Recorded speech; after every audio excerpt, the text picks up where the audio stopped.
మీరు శుక్రవారం రోజు లక్ష్మీదేవి దగ్గర దీపం పెట్టాక 2 20 రూపాయల నోట్లు కానీ 2 10 రూపాయల నోట్లు కానీ తీసుకొని వాటికి పసుపు కుంకుమ గంధంతో బొట్లు పెట్టాలి. ఆ తరువాత సువాసన కలిగినటువంటి సెంటును కూడా ఆ 2 నోట్లకు రాయాలి. ఆ తరువాత లక్ష్మీదేవి ఫోటోకి హారతిచ్చి నోట్లు మీ పర్సులో దాచుకోండి. ఇలా చేస్తే లక్ష్మీ కటాక్షము మీకు కలుగుతుంది. ఇలా చేస్తే కనుక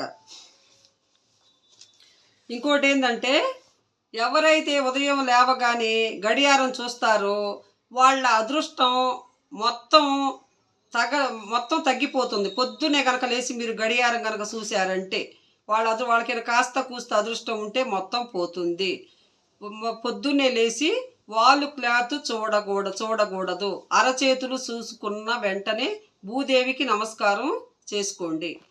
ఇంకొకటి, పసుపు రంగు గవ్వలకి అష్టదరిద్రంలో ఉన్న కుబేరులను, పసుపు రంగు గవ్వలు ఉంటాయి కదండి, అష్టదరిద్రంలో ఉన్న వారికి కూడా వాళ్ళను కూడా కుబేరుల్ని చేసే శక్తి ఉంటుందండి ఈ పసుపు రంగు గవ్వలకి. రహస్య పరిహార శాస్త్రంలో చెప్పారు. అందుకని ఎప్పుడైనా సరే శుక్రవారము పసుపు రంగు గవ్వలు 21 గవ్వ తెచ్చుకోండి. వాటిని మీ పూజా గదిలో పెట్టుకోండి. బ్రహ్మాండంగా ఇంట్లో ప్రాబ్లమ్స్ తొలగిపోయి సక్సెస్ అనేది వస్తుంది మీకు. అది కూడా మనకు గురు పుష్యమి రవి పుష్య యోగము అని ఉంటాయండి. గురువారము పుష్యమి నక్షత్రంతో కలిసి వచ్చిన రోజు కానీ, ఆదివారము పుష్యము నక్షత్రంలో కలిసి వచ్చిన రోజు కానీ, ఆ రోజుల్లో 21 పసుపు గవ్వలను తెచ్చి మీ పూజా గదిలో పెడితే లక్ష్మీదేవి మీ ఇంట్లో ఆనంద తాండవం చేస్తుంది. ఆర్థిక సమస్యలు, కుటుంబ సమస్యలు అన్నీ తొలగింప చేసుకోవచ్చు. మొత్తం పోతాయండి. ఆర్థిక సమస్యలు, కుటుంబంలోని కలహాలు ఉన్నా కూడా పోతాయి. పరిహార శాస్త్రంలో చెప్పారండి.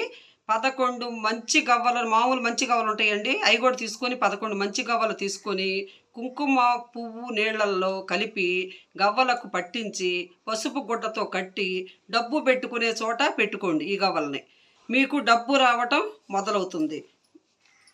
దరిద్రులను కూడా కుబేరులను చేసే ఈ గవ్వల పరిహారం అండి ఇవి చేసుకొని మీ సమస్యలు, మీ ఆర్థిక సమస్యలన్నీ తొలగించుకోండి. బాయ్.